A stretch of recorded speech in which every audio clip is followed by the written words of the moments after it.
Salam inşallah. Bugünkü mövzumuz faiz nisbət tənasübdür.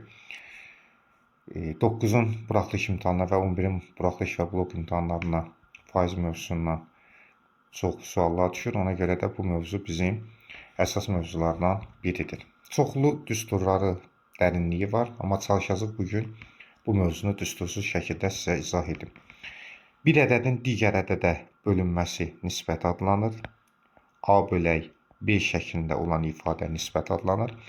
Nisbəti kəsr şəklində də yazmaq olar və ya bölmə şəklində də yazmaq olar. Yəni ikisi də eyni bir haldır. Kəsr xətti bölmə deməkdir. Əgər iki nisbət bir-birinə bərabərsə, A bölək B bərabərdir, C bölək D şəklində olarsa buna tənasüb deyirlər. Yəni göründüyü kimi iki nisbət bir-birinə bərabərdir. Tənasübü bölmə şəklində yazsaq A bölək B bərabərdir C bölək D. Onda A ilə D kənara düşdüyü üçün kənar hədlər və B ilə C ortaya düşdüyü üçün orta hədlər adlanır. Tənasübün bir xassəsi var.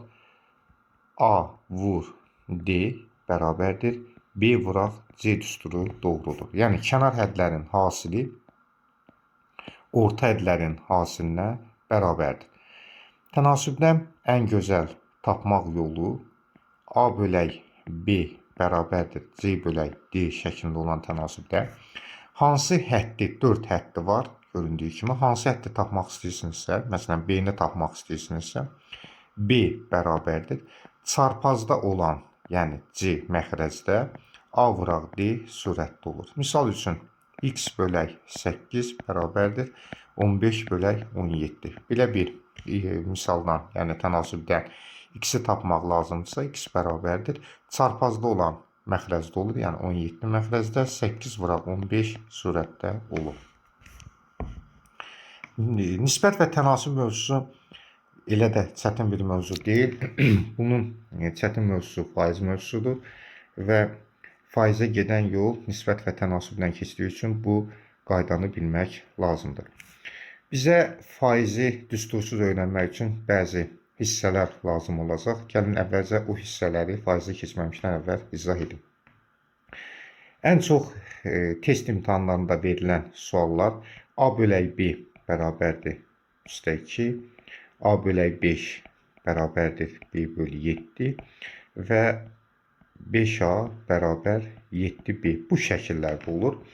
Çalışmaq lazımdır ki, faizi düstursuz öyrənməkdən ötürü K ilə işarə etmək lazımdır. Yəni, bir neçə dəyişəni bir dəyişənlə əvəz etmək lazımdır. Məsələn, belə bir şəkil görəndə qarşıda duran onun K-sıdır. Yəni, A-ya düşür 2K, B-yə düşür 3K. Belə bir hal görəndə aşağıda duran onun K-sıdır. Yəni, A-ya düşür 5K, B-yə düşür 7K. Əgər belə bir hal gördünüzsə, onda A-ya burada duranın K-sı düşür. A bərabərdir 7K, B bərabərdir 5K. Məqsədimiz bir neçə dəyişəni bir dəyişənlə əvəz etməkdir. Bunun hal-hazırda gördüyümüz 2 dəyişəndir. 3 dəyişənini də bir dəyişənlə əvəz etmək olar. Məsələn, blok imtahanlarında və buraxılışın çətin suallarında düşə bilər. 3A bərabərdir 4B bərabərdir. Tutaq ki, 2C belə bir sual verilib. Bunu bir dəyişənlə əvəz etməkdən ötürü 3-ə, 4-ə və 2-yə əkov tapmaq lazımdır. Göründüyü kimi 3-ə, 4-ə və 2-yə əkov 12-dir. Onda biz 12-ni 3-ə bölürük, eləyir 4K. 12-ni 4-ə bölürük, eləyir 3K. 12-ni 2-yə bölürük, eləyir 6K. Və A-ya düşür 4K, B-yə düşür 3K, C-yə düşür 6K. Eyni üsul elə burada da həmin üsulla yerinə yetirilir. Yəni 5 ilə 7-yə ortaq məxrəc kimi götürsək 35-dir. Yəni əkov 35-dir. 35-i 5-ə böləndə bura düşür 7K. 35-i 7-yə böləndə düşür 5K. Biz də aşağıda həmin hissəni yazmışıq. Yəni məqsəd nisbət şəklində verilən ifadələri bir dəyişəndən mütləq əvəz etməliyik ki, biz düstursuz şəkildə faiz mövzusunu anlayaq. Həmin faizə keçməmişdən əvvəl düz mütənasib və tərs mütənasib və düz məsələ və tərs məsələ anlayışında izah edək. Deməli, ədədi düz mütənasib hissələrə bölmək var. və tərs mütənasib hissələrə bölmək var. Məsələn, 72 ədədini tutaq ki, 2 bölək 3 bölək 4 nisbətində düz mütənasib hissələrə bölün. Mütləq kitab düzü, yəni test sizə düzü ya da tərs olduğunu deyəcək. Məsələn, fərqli olaraq burada düzü və tərsi kitab deyir. Onun üçün nə etmək lazımdır? Birinci işiniz verilən bu nisbətləri toplamaq lazımdır. Yəni 2 üstə gələk 3 üstə gələk 4 bərabərdir 9-a. İkinci işiniz həmin bu gördüyünüz ədədi, yəni 72-ni 9-a bölmək lazımdır. Bu nisbətlərin cəminə bölmək lazımdır. Bərabərdir 8. Bu tapdığımız 8 bizim K mütənasiblik əmsalımızdır. Yəni K 8-dir. Üçüncü işimiz həmin o tapdığımız K-nı bir-bir həmin o nisbətlərə vurmaq lazımdır. Yəni 2-ni bir dəfə 8-ə vururuq, eləyir 16. 3-ü bir dəfə 8-ə vururuq, eləyir 24 və nəhayət 4-ü 8-ə vururuq, bərabər 32. Həqiqətən də bu tapdığımız ədədləri toplayanda mütləq bu 72-ni verməlidir. Yəni 72 ədədlərini 2, 3, 4 nisbətində bölsək 16 alınır, 24 alınır, 32 alınır. Burada mən natural ədədlər vermişəm. Burada kəsr şəklində ola bilər. Tutaq ki 68 ədədini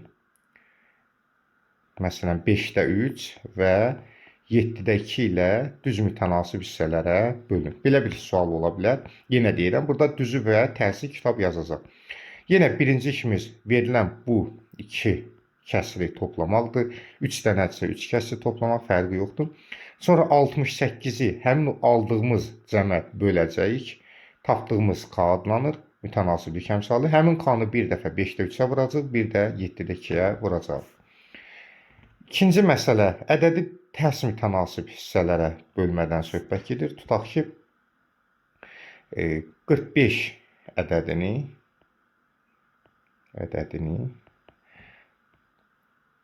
4-də 1 və 5-də 1 ilə tərs mütənasib hissələrə bölün.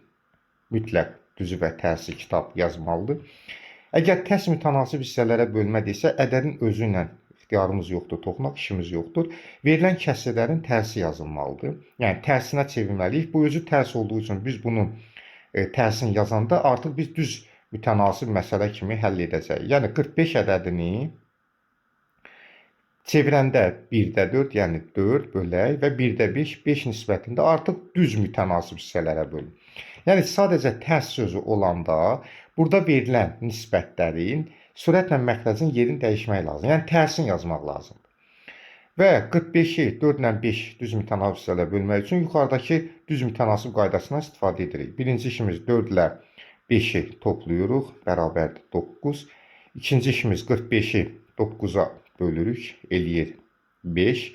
Üçüncü işimiz 5-i bir dəfə. Artıq baxın, 5-i nəyə vururam? Şagird bəzən burada səhvə yol verir. 4-də 1-ə və 5-də 1-ə verir. Xeyr, artıq 4-də 1 və 5-də 1-i tərs idi. Mən bunu düzə çevirəndə tərslə işim bitdi. Ona görə 5-i bir dəfə 4-ə vururam, bərabər 20 və 5-i bir dəfə 5-ə vururam, bərabərdir 25.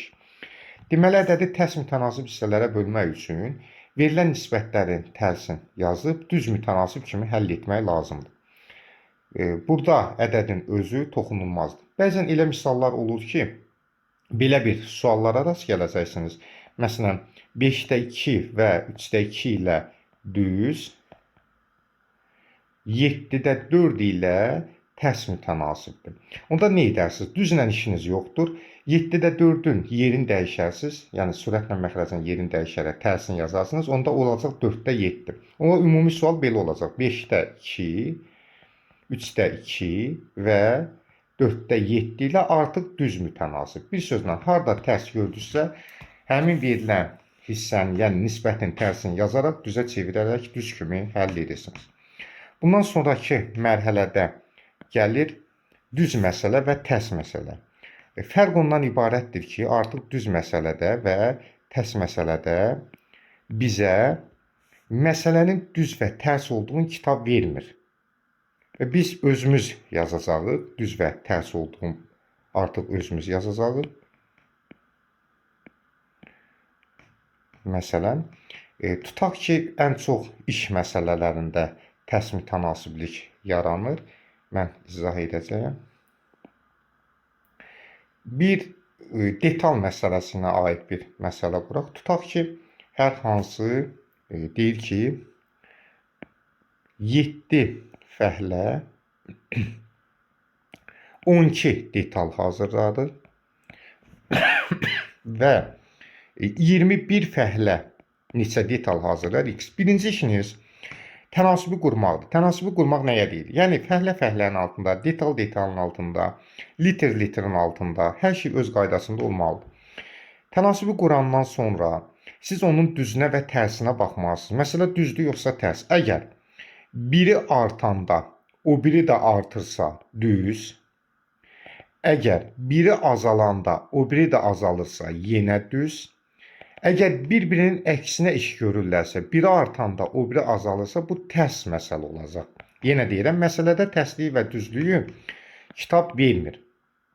Yəni biz artıq tərsliyi və düzlüyü kitabdan məsələnin, misalın, testinin həllində, sualında biz onu görməyəcəyik. Artıq şagird öz düşünmə qabiliyyətinə uyğun olaraq məsələnin tərsliyi və düzlüyünü təyin etməlidir ki, bu məsələ düz mütənasibdir və tərs mütənasibdir. İndi hal-hazırda diqqətlə baxsaq, fəhlənin sayı artdıqca hazırladığı detalın da sayı artır. Onda biri artırsa, o biri də artırsa bu məsələ düz mütənasibdir. Düz mütənasibin özü hazır tənasibdir. Yəni heç nəyə ehtiyac yoxdur. 7 böl 21 bərabərdir 12 böl x. Təkrar edirəm. Əgər məsələ düz mütənasibdirsə, düz mütənasibin özü hazır məsələdir. Buradan da x-i tapmaq üçün bayaq öyrətdiyim kimi 7 aşağıda 21 vurulsun 12 bərabərdir 3, 36. Deməli, cavab 36. İndi bir tərs məsələni izah edirəm. Tutaq ki, 12 traktor həyəti 24 saata şumluyur və traktorun sayını azaltmaq istəyirəm. 2 traktor həyəti neçə saata şumlayar? Tənasibi qurdum. Amma hazır bu tənasib deyil. Yəni sadəcə traktorun altında, saatın altında yazdım. Birinci işiniz həmişə dediyim kimi bu şəkildə yazmağımızdır. Sonra ikinci mərhələdə fikirləşməliyik ki, bu məsələ tərsli ya düz. Görürük ki, traktor azalanda, yəni bizə traktoru azaltmaq işi daha çox vaxt almaq deməkdir. Yəni traktor azalanda mütləq saat artmalıdır. 12 traktor 24 saat işləyirsə, 2 traktor daha çox saat işləyəcək. Bir sözlə, biri azalanda o biri nə edir? Artır. Demək, məsələ tərs məsələdir. Və tərs məsələ olanda solun yerin dəyişin. Yəni 2-ni tiri 24, 12 tiri x. Söhbət tək soldan gedmir, sağın da yerini dəyişə bilərsə, amma neyəsə bir vərdiş etməliyik də biz. Solun yerini dəyişirik və məsələni düz məsələyə çeviririk. Burada şagird harda səhv eləyə bilər? Həm solun, həm sağın yerini dəyişsən, onda məsələni təzədən qaytarıb tərs eləyər. Ona görə sadəcə sağ əl vurmursuz, solun yerini dəyişirsiniz. 2 traktor tire 24, 12 tire x. Və bu məsələ artıq oldu düz məsələ. Tərsi düzə çevir. Düz məsələ də özü elə tənasübdür. Yəni 2 böl 12 bərabərdir 24 böl x. Buradan x bərabərdir 2 aşağıda 24 vur 12. İxtisar aparsaq 6-nı 24-ə vuranda 144. Məsələ dediyimiz kimi iki cür olur. Bayaqkından fərqli olaraq ədədi düz mütənasib və tərs mütənasib hissələrə bölmək üçün misalda düzü və tərsi kitab verəcək. Amma məsələdə düzü və tərsi vermir. Biz onu təyin edirik ki, birinci qururuq, ikinci işdə təyin edirik ki, bu məsələ düzdür və tərs. Düz olanda düzün özü ilə tənasübdür, tənasüb kimi həll edirik. Tərsin özü, amma gördüyünüz kimi baxın, bu tərsin özü tənasüb deyil. Onu tənasüb kimi həll etmək olmaz. Ona görə biz tərsi həll edəndə solun yerini dəyişirik, düzə çeviririk və düz kimi artıq tənasüb kimi həll edirik. Keçirik növbəti mövzuya, artıq faiz mövzusuna. Mən çalışacağım bu mövzuda biraz təriflərdən, düsturlardan faiz mövzusunda uzaq olum. Onsuz da yetərincə düsturu var və yadda saxlamaq çətindir. Yadda saxlamaqdan əlavə tətbiq etmək çətindir. Ona görə də biz çalışacağıq daha çox fərqli yollarla, yəni düstursuz yollarla izah edək. Aydın məsələdir ki, aşağı siniflərdən başlayaraq faizə aid 3 məsələni biz bilirik. Birinci məsələ ədədin faizinin tapılması. Məsələn, 48 ədədinin 15 faizini tapın. Ədədin faizini tapmaq üçün ədədi faiz göstərən ədədə vurub 100-ə bölmək lazımdır. Yəni, bu sadə bir anlayışdır. İkinci, faizinə görə ədədin tapılması. Məsələn, 25 faizi 18 olan ədədi tapın. Ədədi tapın. Belə bir sual edilir. 25 faizi 18 olan ədədi tapın. Bunun üçün ədədi bu dəfə 100-ə vurub faiz göstərən ədədə bölmək lazımdır. Hesablasaq cavab 70 eləyir. Üçüncü məsələ bir ədəd digər ədədin neçə faizidir? Məsələn, 5 ədədi 20 ədədinin neçə faizidir? Belə bir sual olarsa, onda 5-i 20-yə bölüb 100-ə vurmaq lazımdır. Yəni, bir ədəd digər ədədin neçə faizdir sualını bilmək üçün birincini verilən ədədi ikinciyə bölüb 100-ə vurmaq lazımdır. Cavab 25 faizi. Davam edirik. Biz digər faiz suallarını cavablandırmaq üçün elementar bir hissəni öyrənməliyik. Bunlar aşağı siniflərə aid olan suallar idi. Amma digər sualları tapmaq üçün bu 3 qaydanı bilməliyik. Deməli, məsələ nədən ibarətdir? Hər hansı bir A ədədi tutaq ki 15% artıb. Biz bunu qısaca olaraq necə hesablaya bilərik? 15% artıb sualını qısaca necə hesablaya bilərik? Ədəd 15% artıbsa, bu durduğu nöqtə 1A-dır. Hər şeyin durduğu, yəni özü 100% deməkdir. 15% artıbsa, olub 115%.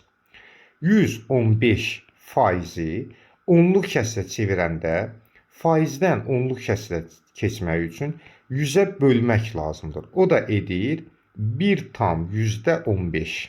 Yəni 1A 15% artıbsa olacaq 1,15A. Və digər bir sual. B ədədi 20% azalıb. B ədədi durduğu yer 100%'dir. 20% azalmada 80% eləyir. 80%'i onluq kəsrə çevirəndə 0,8 B-dir. Tutaq ki, B ədədi 4% artıb. 4% artıb. Onda B 100%'dir. Durduğu yer 100%'dir. 4% artanda olur 104%. O da onluq kəsrə çevirəndə 1,4 B. Şagird bu anlayışları peşəkar bilməlidir. Deməli, bir dəyişənə, ədədə fərqi yoxdur. 3 iş düşür. Nədir bu 3 iş? Tutaq ki, bir C ədədi 7% arta bilər, 7% azala bilər. Bir də sual belə ola bilər ki, C-nin 7%'ni tapın. 7%'ni tapın. Yəni, ya sual düşə bilər, 7% artırın, ya 7% azaldın. Deməli, ya 7% artırın, ya 7% azaldın, ya da 7%'ni tapın. C durduğu yer 100%, 7% artanda olur 107%. O da onluq kəsrə çevirəndə 1,7 C. 7% azalanda 100%'dir. 7% azalırsa olur 93%. Onluq kəsrə çevirəndə 0,93 C.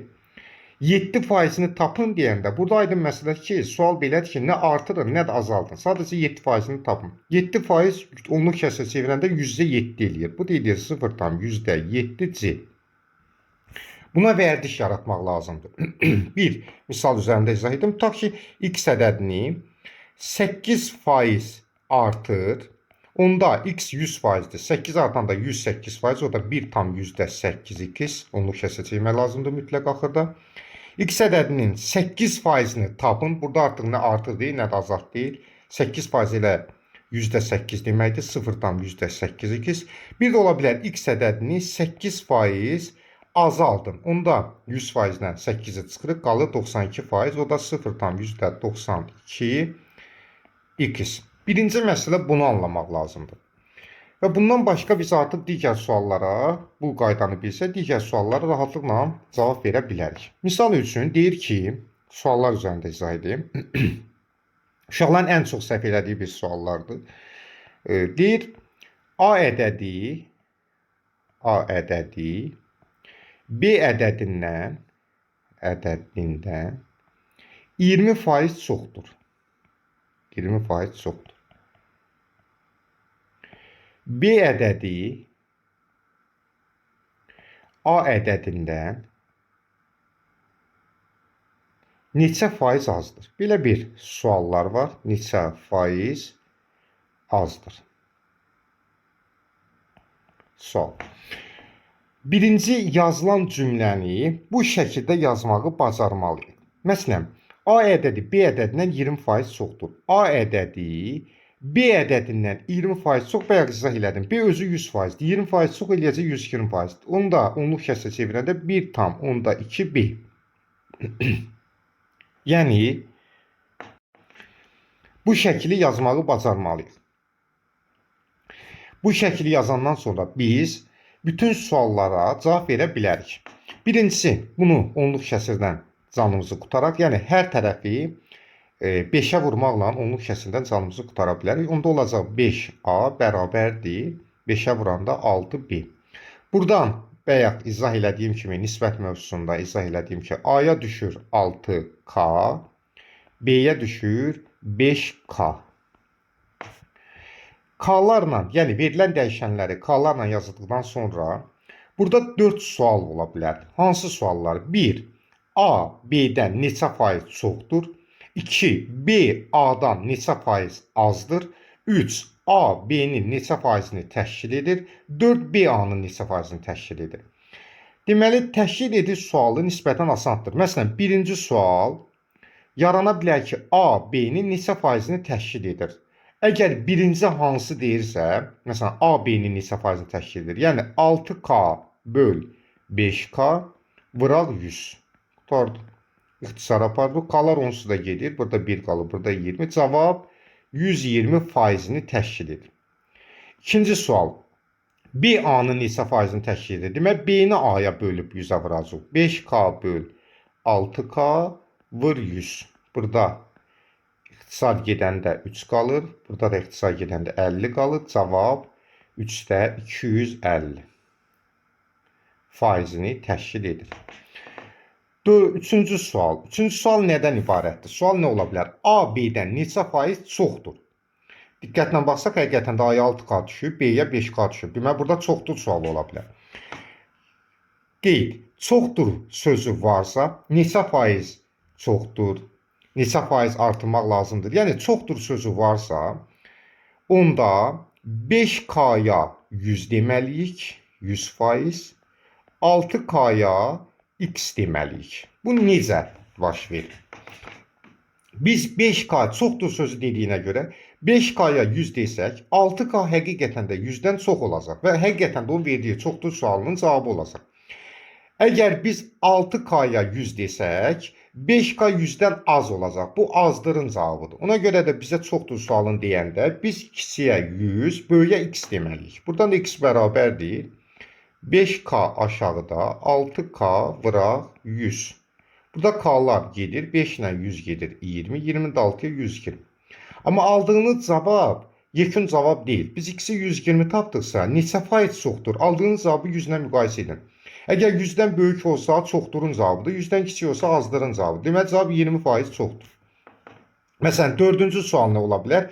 B, A-dan neçə faiz azdır? Onsa biz 20% çoxu buradan bilirdik. Sözündə onu vermişdik. İndi biz həqiqətən də sualımızın yekun cavabını indi axtaracaq. B, A-dan neçə faiz azdır? Azdır deyəndə onda biz nə etməliyik?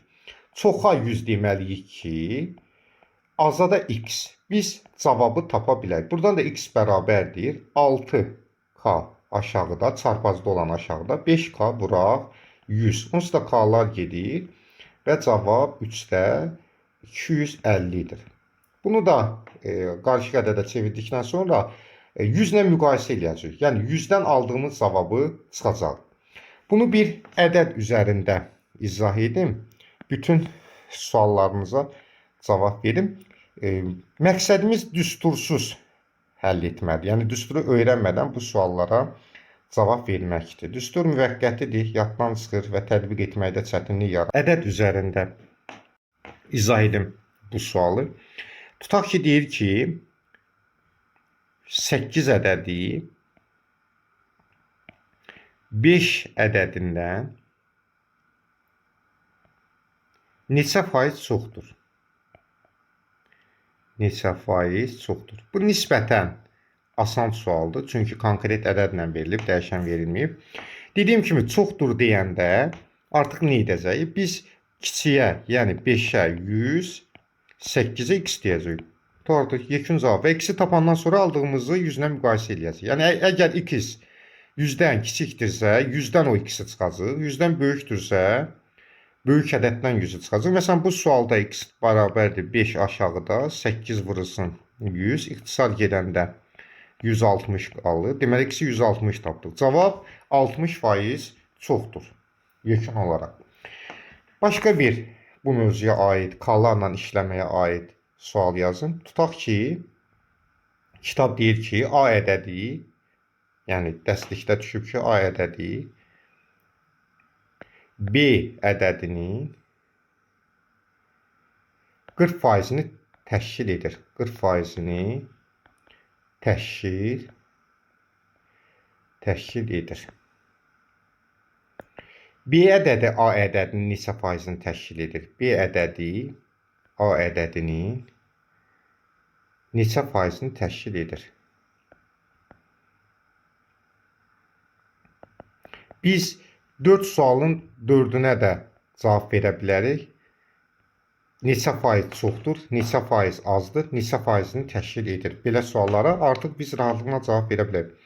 A ədədi B-nin 40%-dirsə, burada demir B-ni 40% artır, ya B-ni 40% azalt. Desəydi B-ni 40% artır, onda A bərabərdir, yazardı, 40% artım 140% deməli, yəni 1/4B. Desəydi 40% azalt, A bərabərdir, yazardıq 0/6B. Amma bizə bu sualların heç birini demir. Deyir, A B-nin 40%-dir. Yəni sadəcə A B-nin 40%-də %40, onu da onluq kəsə çevirəndə 0/4B. İndi k-larla işləyək. Hər tərəfini 5-ə vursaq, onluq kəsirdən azad olar. 5A bərabərdir 2B-yə. A-ya düşür 2K, B-yə düşür 5K. Bundan sonra bütün suallara cavab verə bilərik. Hansı suallar A B-nin neçə faizini təşkil edir? Birinci sual. Onda 2K-nı 5K-ya bölüb 100-ə vuracaq. İkinci sual. B A-nın neçə faizini təşkil edir? Onda 5K-nı 2K-ya bölüb 100-ə vuracaq. Bu elə bizim sualımızdır. 50 bərabərdir 250%-ni təşkil edir. Üçüncü sual. A B-dən neçə faiz azdır? Gördüyümüz kimi A-ya 2K düşüb, B-yə 5K düşüb. Azdır dediyində biz çoxa 100, kiçiyə x deyəcəyik və buradan x-i tapırıq. Dördüncü sual. B A-dan neçə faiz çoxdur? Çoxdur deyəndə biz 2K-ya 100, 5K-ya x deməliyik ki, 100-dən çox olsun. Yəni, bu suallar belə həll olunur. Keçirik faizin növbəti məsələlərinə. Növbəti məsələlərdən biri sözlü məsələlərdir. Bunu da biz düstursuz çalışacaq öyrənək. Hansı məsələlərdən söhbət gedir? Məsələn, deyir ki, usta planı 15% artıq yerinə yetirərək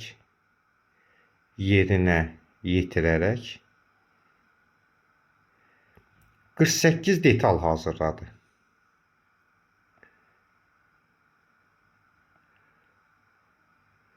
Ustanın əvvəlki planını tapın. Yəni əvvəl planı nə idi, onu tapaq. Belə sualları düstursuz daha sadə həll etmək. 15% artıq ümumiyyətlə dediyimiz kimi bunun hər şey maya dəyəri 100% olsun. Bu ustanın da planladığı detal 100% olsun. 15% artıbsa 115% 48 və 100% x. Digər ikinci sual, artıq sualı yazmıram, sözdə deyirəm. Deyir ki, tutaq ki, məsələlər çox ola bilər və bir kitabın qiyməti 8% ucuzlaşaraq 17 manat olub. Uşaqlar, 8% ucuzlaşma nə deməkdir? Deməli, hər şeyin maya dəyəri 100%-dir. Bu 8% ucuzlaşıbsa olub 92%-ə neçə manat düşüb? 17 manat. Bizdən əvvəlki qiyməti soruşur 100% 2. Digər başqa bir sual deyim. Ta ki qələmin qiyməti 13% artaraq 4 manat olub. 13% artım nə deməkdir? 113%. Deməli 113% 4 manat və 100% 2. Və bu tənasüblə hamısı həll olunacaq. Belə məsələlərə düstur öyrənmək yanlış işdir. Yəni çünki düstur tətbiq etməkdə də çətinlik çəkəcəksiniz imtahanda. Ona görə artıq bir işdir. Davam edirik növbəti faiz sualı ilə. Ədəd 10% azaldı, 20% artdı. Çoxlu belə suallar ola bilər. Fərqi yoxdur. 10% artdı, 50% azaldı, 40% artdı, 30% azaldı. Belə ya ikisi də neçə faiz artdı. İndi mən bir neçə sualı burada izah edəcəyəm. Yəni sualın nə olduğundan asılı olmayaraq biz ədədimizi həmişə 100 götürürük. Niyə 100 götürürük? Elə bir 100 manat pul götürdük. Çünki faiz də 100-dür və axırda biz cavabı manatla tapsaq, ta ki 8 manat cavab tapmışıqsa, elə cavab 8% eləyəcək. Deməli, evdən çıxanda 100 manat pulla çıxmışam, 10% azalıbsa 100-ün 10%-ni tapıram. 100-ün 10%-i, yəni 100 vuraq 10 bölək 100. İxtisar gedəndə elə 10 edir. Onda 10% azaldı dediyinə görə eləyir 90 manat. 100-dən onu çıxıram. İndi təzədən 20% artıb. 90-ın 20%-ni tapıram. 90 vuraq 20 böl 100. Sıfırlar getsə cavab 18. Artdı dediyinə görə 90 üstünə 18-i gəlirəm. Cavab eləyir 108. 108 manat. Əvvəlki pulum 100 manat idi. İndi isə pulum olub 108 manat. Evə qaydanda 108 manat. Yekun cavab 8 manat artıb. Biz də əvvəlcədən demişik ki, 1 manatı 1% qəbul edirik. Ona görə də yekun 8% artıb. Əgər aldığımız cavab 100-dən böyük olarsa bu artımın cavabıdır. Aldığımız cavab 100-dən kiçik olarsa bu azın cavabıdır. Sizi çaşdıra bilərlər suallarla. Misal üçün ikinci sual. Ədəd 20% artdı, 20% azaldı. Çox uşaq belə suallara yazır ki, dəyişmədi. Xeyr, dəyişdi. Gəlin baxaq. Yenə 100 götürürük. 20% artıranda eləyir 120. Və 120 təzədən 20% azaldaq. Yəni 120-nin 20%-ni tapaq. Bıraq 20-yə bölək 100-ə. Bu da eləyir 24. Onda azaldı dediyinə görə 120-dən 24-ü çıxaq. Qaldı 96. Evə çıxanda 100 manatla çıxmışdım və qaydanda 96 manatla qayıdıram. 4 manat azalıb. Onda cavab 4% azalıb. Yəni istənilən bir sualı belə həll edə bilərik. Bir dənə də misal yazın. Tutaq ki, ədəd 5% azalır, 10% artıb. Yenə də 100 götürürəm. 5% azaldanda 100-ün 5%-i 5 elədiyi üçün çıxanda 95 və 95-in 10%-ni tapıram. 95-in 10%-ni tapıb 95-in üzərinə gələcəm. Çünki artım deyir burada. Eləyir 9,5. 95-in üstünə 9,5 gələndə eləyir 104,5. Yekun cavab əvvəl 100 idi, indi oldu 104,5. 4,5% artıb. Burada digər suallar da ola bilər. Suallar nədən ibarətdir? Məsələn, belə bir suallar düşür ki, ədəd 20% azalıb. Neçə dəfə azalıb? 20% azalıb. Neçə dəfə azalıb? Yenə deyirəm, belə suallarda düstur öyrənmək artıq məsələdir. Ədəd 20% azalıb, neçə dəfə azalıb? Yəni, birinci faizi verir, sonra dəfə ilə soruşur. Ədədi 100 götürürük. 20% azalıbsa olub 80. Neçə dəfə azalıb? Neçə dəfə azaldığını bilmək üçün onda artıq bölmə əməlindən istifadə edəcəyik. Misal üçün, ədəd əvvəl 10 idi, indi olub 2. Neçə dəfə azalıb? 12-yə bölüb deyirik ki, 5 dəfə azalıb. İndi burada da neçə dəfə azalıb sualını deyəndə 100-ü böləcəyik 80-ə və ixtisar edəndə 5, 4. Eləyir 4-də 5. Yəni 1,4-də bir dəfə azalıb. Məsələn, digər bir sual. Bu dəfə birinci faizi yox, dəfəni verir. Məsələn, deyir ədəd 5 dəfə azalıb. Neçə faiz azalıb? Neçə faiz azalıb? Yenə də biz ədədi 100 götürürük. 5 dəfə azalanda olur 20. Sual verir, neçə faiz azalıb? Neçə faiz azalıb? Biz artıq burada faizi 100%, 100 manata bərabər olduğu üçün diqqətlə baxsaq 80 manat azalıb və 80 manat azalma elə 80% deməkdir. Yəni, istər birinci faizi verib dəfəni soruşsun, istər də dəfəni verib faizi soruşsun. Sadə məsələ 100 manat pul götürməklə rahatlıqla həll edə bilərik. Digər məsələ düzbucaqlının eni və uzunluğuna aid olan məsələlərdir. Tutaq ki, belə bir sual verilir. Deyir ki, hər hansı düzbucaqlının enini 30% artır. Onda eninə A desək, 30% artanda 1,3A. Uzunluğunu 20% azalt. Tutaq ki, belə bir sual ola bilər. 20% azaldanda olur 0,8B. Bayaqlar bunları izah etmişəm. Sahəsi isə S bərabəri necə dəyişər? Onda 1,3'ü biz 0,8B'yə vuranda deməli eləyir 1,4AB. Bu yazı artıq bizə nə isə özü göstərir. Deməli, cavab 4% artar. Yəni, asan qayda ilə rahatlıqla eləyə bilərik. Məsələn, ikinci bir sualı yazın. Tutaq ki, düzbucaqlının enini 20% artıraq, 1,2A. Uzunluğunda 30% artıraq, 1,3B. Sahə necə dəyişər? Belə bir sual verə bilər. S bərabərdir. Yenə sahəni tapaq. 1,2A üstə gələk. Daha doğrusu 1,2A vuraq. 1,3B bərabərdir. İndi biz 1,2-ni 1,3-ə vuracaq. 1,56 AB eləyir. Buradan da görünür ki, cavab 56% artıb. Azalma artıb daha doğrusu. Azalma da ola bilər. Bu demək deyil ki, elə tək artımdan ibarətdir. Yox, məsələn, başqa bir sualla izah edeyim. Üçüncü sualla izah edeyim. Deyir ki, enini tutaq ki, 40% azalt. Onda olacaq 0,6A. Uzunluğunda 60% azalt. 0,4B. Onda S bərabərdir. 0,6A vuraq 0,4B bərabərdir. 0,24AB.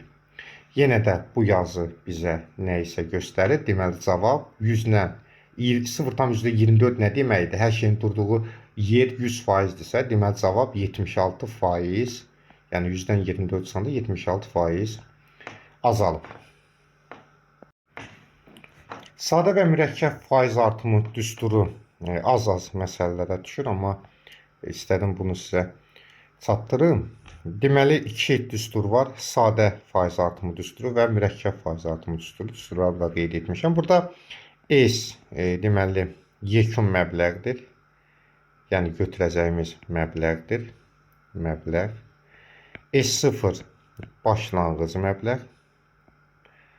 Başlanğıc məbləğ. N müddəti göstərir. Aydır, ildir, həftədir, müddət. R isə faizdir. Eyni burada da S yekun məbləğ, S0 başlanğıc məbləğ, P burada faizi göstərir, N isə müddəti göstərir. Bəs biz sual yaranır, nə bilək ki bu mürəkkəbdir, nə bilək ki bu faizdir. Əgər məsələdə qoyduğu pul sözü varsa, çox vaxt sadə faiz artımı düsturu olur. Əvvəlki il sözü varsa, çox vaxt mürəkkəb faiz artımı düsturu olur. Bəs məntiq cəhətdən bu necə seçilir? Tutaq ki, mən banka 1000 manat pul qoymuşam və bank mənə hər il 5% xeyir verir. Yəni 1000-in 5%-i xeyir verəndə artıq mən bir il keçib gedib bankdan, birinci ilin yekununda bankdan 1000-in 5%-i, yəni 1000 vuraq 5 bölək 100, 50 manat edir. Mən 50 manat bir ilin sonunda xeyir qazanmış olacağım. Yəni pulum olacaq 1050 manat. İndi ikinci il yenə də hər il 5% xeyir edir. İkinci ildə burada bir məsələ var. 1000-in 5% üstümə gələcək, pulun üstünə gələcək, yoxsa 1050-nin 5% pulun üstünə gələcək. Burada əgər 1000-in hər il elə qoyduğum pulun 5% üzərinə gəlsə, bu sadə faiz artımı düsturundan hesablanır. Əgər hər il artımın artımı, yəni 1050-nin 5%, gələn il artıq 1100 neçə manatın 5% üzərinə gəlirsə, bu artıq daha sürətlə artır. Ona görə bu mürəkkəb faiz artımı düsturudur. Bir nümunə yaza bilərəm. Tutaq ki, banka pul qoymuşam, 5000 manat banka pul qoymuşam və hər il qoyduğum pulun, görürsünüz, qoyduğum pulun, yəni artımı yox, qoyduğum pulun 5% qədər xeyir gəlir. 1 plus, Erin yerinə 5 yazacağam, vuraq 3 ilə, Enin də yerinə 3 yazıram, nə qədər xeyir verir və bunu hesablasaq biz yekun məbləği tapacaq. İndi burada ona aid bir nümunə deyim. S bərabərdir. Tutaq ki, banka 8000 manat pul qoymuşam. 1 plus 4% gəlirlə pul qoymuşam. 7 ilə nə qədər pul götürəcəm. Amma sual belə ola bilər. Yəni mürəkkəb olmaq üçün deyir ki, banka qoyduğum 8 manat pul hər il əvvəlki ilə nisbətən 4% artır. Və burada əvvəlki sözü olduğu üçün, yəni hər il qoyduğum pulun sadəcə 4% artmır da, hər il əvvəlki artımın artımı olduğu üçün bu mürəkkəb faiz artımı düsturundan hesablanır. Burada bəzi hallarda məsələlərdə çıxmada ola bilər, çünki qoyduğum pulun həmişə üzərinə gəlmir, bəzi hallarda pul xərclənə də bilər. İndi onun sözü oxuyanda siz artıq biləcəksiniz ki, bu pul xərclənir, yoxsa üstə gəlinir.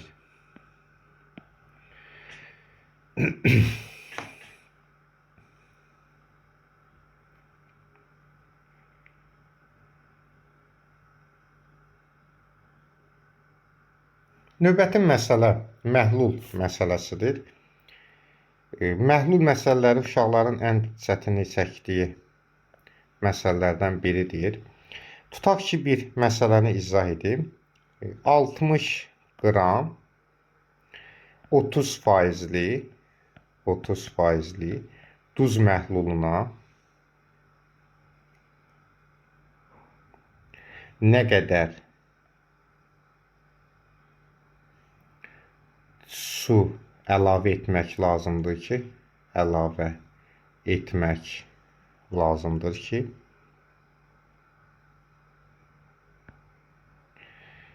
deməli 20% məhlul olsun.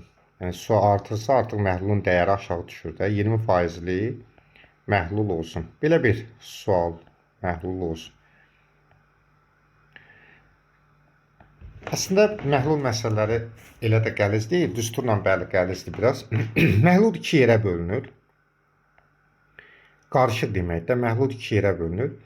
Biri çox vaxt su olur. Məsələn, məhlul deyəndə bir də əsas olanı nəzərdə tutulur. Yəni 60 qram 30% duz məhlulu deyəndə, məhlul deyəndə suyu nəzərdə tutmur, duzu nəzərdə tutulur. Məsələn, biz spirt alanda spirtin tərkibində deməli başqa maddə də var da, su da var. Biz amma spirt deyirik də ona. Yəni məhlul kimi əsas götürülür spirt. Deməli, burada biri duzdur, biri isə sudur.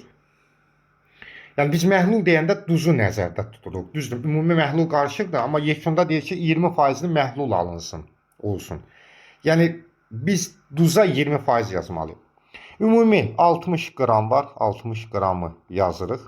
2 yerə bölünür. 30% duz məhlulu, 60-ın 30%-ni tapaq. 60 bıraq 30 bölək 100 eləyir 18. Bura yazıram 18 duza. Və ayaqları düzəltmək lazımdır. Nədir? Əgər 60 qramın 18-i duzdursa, qalanı sudur. Onda 60-dan 18-i çıxıram, qalır 42. Deyir, nə qədər su əlavə etmək lazımdır ki, onda bilmirəm nə qədər suyun üstünə x gəlirəm. Və aydın məsələdir ki, biz istər suyun üstünə, istər duzun üstünə nəsə əlavə ediriksə və ya nəsə çıxırıqsa, bu eyni qaydada məhlulda da dəyişkənlik olur. Məsələn, 5 qram duz əlavə edirəmsə, demək, ümumi məhlulda 5 qram artır. Yəni, bunun üstə x gəldimsə, tez məhlulun da üstünə x gəlməliyəm. Əgər duzdan 3 qram çıxsam, tez məhluldan da çıxaq 3 yazacam. Bir sözlə, ayaqlarda görünən nə işlər varsa, məhlulun özündə də görünməlidir. Və mənə dedi ki, nə qədər su əlavə etmək lazımdır ki, plus 2. Ola bilsin ki, burada sual yarandı ki, nə qədər məhlul su buxarlandırmaq lazımdır ki, onda minus x olacaq. O 20%-ni məhlul alınsın. Ümumi həmişə 100%-dir. Yəni, 60 üstə gələr 2 100% olur.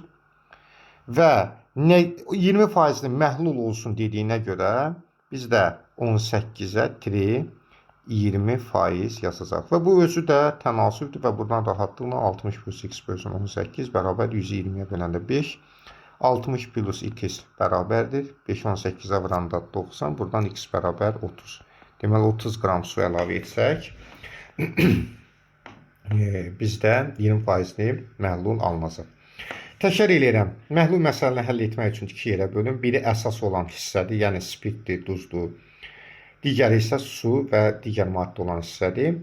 Və faizi nə deyirsə tapın, sonra digər ayağı düzəldin, yəni ümumidən bu tapdığınızı çıxın. Burada buxarlandırma deyirsə sudan çıxaq 2. Məhluldan götürdüm deyəndə çıxaq məhluldan çıxın 2. Aydın məsələ ki, məsələnin sözünə uyğun burada iş görürsünüz və ayaqlarda nə iş görürsünüzsə, məhlulun özündə də o işi görmək lazımdır. Sonraki mərhələdə isə ümumi məhlula 100% yazın. Və burada artıq 18 20% yazdım. Məsələn, bunun bütün məhlul məsələni bu tipdə həll etmək olar. Digər bir sual yazıram. Deyir ki, 40%li 30 litr tutaq ki, spirt məhlulu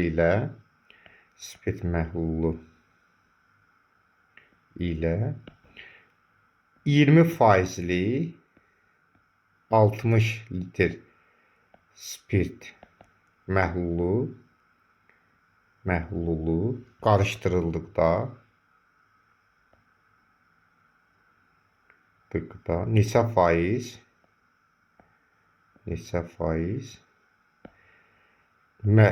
spirt məhlulu alınar? Neçə faizli spirt məhlulu alınar? Buna aid yenə həmin sxemdən istifadə edeyim. 30 litrdir, 2 yerə bölünür. 40% olduğu üçün 40% 12 eləyir. Ayaqları düzəldirəm. Bu da elədi 18. Bu hazır. Kesin bunu da düzəldim. 60-dır. 2 yerə böldüm. 60-ın 20% 12-dir. Və 60-dan 12-ni çıxanda eləyir 48. İndi neçə faizli məhlul alınar, spirt məhlulu alınar? 30, bu da 60, toplayanda 90, yəni ümumi məhlul 90-dır, bu 100%. Və neçə faizli məhlul alınar deyəndə, məhlulları da toplayanda 12, bu da eləyir 24-x. Və burada tənasüb x-i tapsam, doğru cavabı almış olacaq. Neçə faizli su desəydi, artıq mən ümumi, onsuz da ümumi qanundur, 90-100%, 18, bu da 48, 66-ya mən yazacaqdım, x%. Çünki suyu soruşsaydı. Amma bizə məhlulu soruşur. Deməli, məhlulları toplamaq lazımdır. Burada da ümumiləri toplamaq lazımdır. Bu qədər. Bu faiz mövzusuna aid düstursuz çalışdım sizə həlləri öyrədim. Sağ olun.